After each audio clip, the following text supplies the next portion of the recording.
Baik, baik Prof. Galip, ini juga ada beberapa jamaah yang sering bertanya dan sempat viral juga bahwa jika beberapa minggu tidak melaksanakan ibadah sholat Jumat di masjid itu akan ada sanksi dari ini seperti itu. Bisa dijelaskan sedikit Prof untuk hukum dari sholat Jumat sendiri, Prof? Ini mungkin karena itu belum pernah dilaksanakan sebelumnya, belum pernah terjadi sebelumnya. Ini di seluruh dunia, bukan cuma kita di Sulawesi Selatan, di seluruh dunia. Saya komunikasi dengan banyak tokoh agama baik di Timur Tengah, itu juga seperti itu, lebih ketat dari kita malah. Jangankan itu, kalau kita melihat untuk pelaksanaan salat Jumat dan jamaah, pemerintah Indonesia ini sudah bahwa tidak ada pelaksanaan haji dari Indonesia ini. Karena Masjidil Haram juga ini, karena itu menjaga ini, padahal itu rukun Islam. Itu yang harus dilihat oleh masyarakat, bahwa intinya bagian sangat penting dari ajaran agama itu adalah memelihara jiwa. Sekali lagi kita berharap tidak ada jamaah kita sesuai dengan usaha, sesuai dengan pengetahuan kita, kita ikuti pengetahuan itu berdasarkan informasi dari Al-Quran dan pengetahuan, khususnya pengetahuan kesehatan, untuk kita ikuti supaya tidak ada yang kena dampak negatif, terkena virus corona karena pertama tidak tahu, yang kedua karena tidak patuh. Nah ini yang sekarang ini kita terus-menerus memberikan edukasi kepada masyarakat agar kemudian bisa mematuhi aturan itu untuk kebaikan bersama, dan mudah-mudahan dengan kepatuhan bersama ini bisa secepatnya kita masuk new normal. Minggu yang lalu kita rapat di gugus COVID-19 Provinsi Selatan dan saya sudah sampaikan apa sudah bisa ini masjid untuk besok itu. Jawabannya dari pihak gugus COVID-19 dari provinsi mengatakan sementara dikaji karena kita ini belum masuk new normal begitu. Berarti belum ada keputusan bahwa sudah bisa dibuka gitu ya, Prof ya? Ya, jadi belum, jadi masih sempat dikaji. Kalau tidak salah, mungkin besok pertemuannya biasanya itu di Jumat itu dengan COVID-19. Nah, kita masih menunggu itu bagaimana perkembangannya. Tetapi secara umum saya melihat dengan kalau Makassar ini karena ada lagi klaster baru, mungkin belum bisa seperti itu. Tetapi kita prinsipnya kita menyerahkan ke pihak berwenang. Jadi himbauan majelis ulama itu kalau pihak berwenang mengatakan sudah aman, kita bisa melaksanakan itu. Kalau tidak, ya kita bersabar dulu, menahan diri untuk masih tetap melaksanakan sholat duhur di rumah sebagai pengganti sholat Jumat. Saya kira seperti itu. Baik, harapan-harapannya ini Prof untuk jamaah-jamaah yang memang sudah tidak sabar untuk melaksanakan ibadah sholat secara berjamaah, silakan Prof. Nah, kita beragama ini bukan cuma semangat, apalagi emosi keagamaan. Tetapi kan saya mau mengajarkan, tanya itu ahlinya, ditanya bagaimana. Ini kan sudah bersinergi antara keinginan ulama, Kementerian Agama sebagai pihak yang berwenang mengatur kehidupan beragama di Indonesia dengan pemerintah. Jadi kita berharap bahwa tidak boleh hanya semangat keberagamaan, apalagi emosi keagamaan.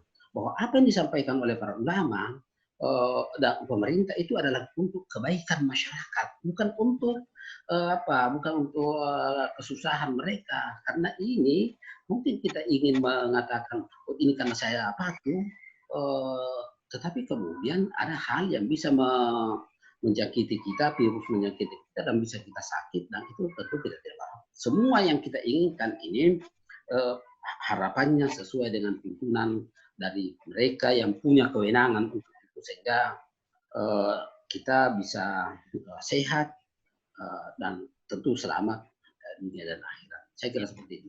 Baik, terima kasih Prof. Saya terakhir ke Pak Ismail Hanjali selaku jubir penanganan COVID di Makassar. Jadi kira-kira apa harapannya atau mungkin solusi dan syarat-syarat jika memang ada beberapa pengurus masjid yang ingin membuka masjid di Kota Makassar untuk melaksanakan ibadah sholat secara berjamaah. Silakan Pak Ismail.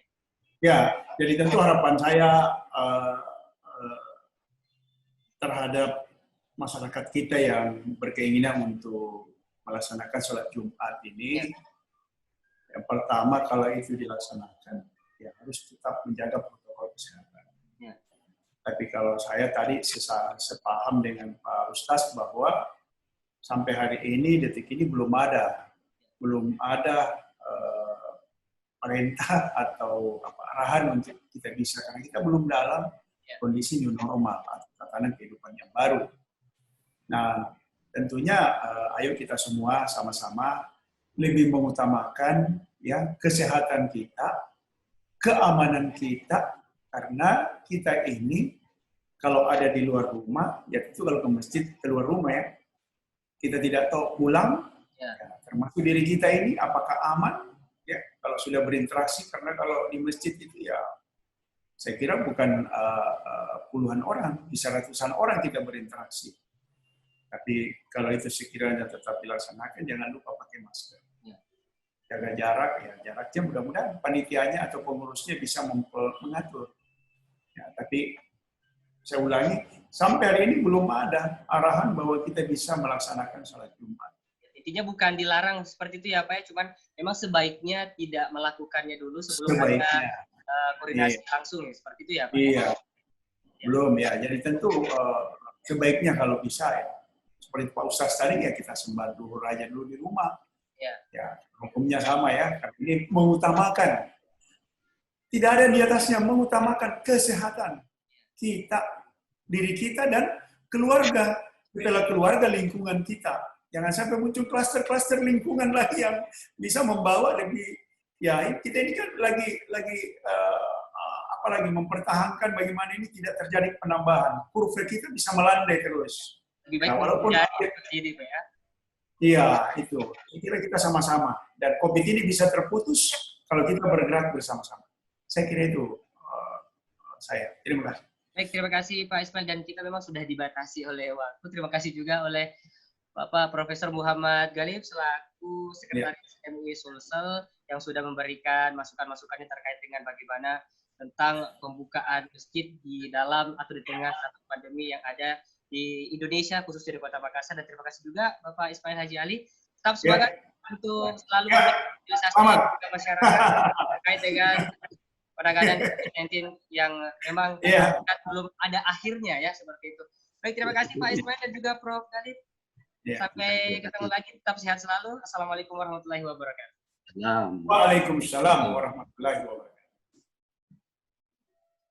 Baik, pemirsa, itulah tadi perbincangan kami bersama dengan Bapak Profesor Muhammad Galib selaku Sekretaris MUI Sulsel dan juga Bapak Ismail Haji Ali, Jubir Penanganan COVID di Makassar. Memang kita ketahui pemirsa, sampai saat ini belum ada laporan yang masuk mengenai boleh atau tidaknya kembali dibuka tempat ibadah seperti masjid di Kota Makassar. Jadi untuk pemirsa yang masih bingung bagaimana kejelasan, segera melapor dulu ke bagian pengurus masjid untuk bisa melaporkan warganya atau wilayahnya apakah berada dalam zona hijau, zona merah, atau seperti apa ke bagian gugus tugas untuk menerima konfirmasi boleh atau tidaknya dibuka masjid tersebut. Terima kasih, saya Adi Febrian pamit, undur diri, sampai jumpa.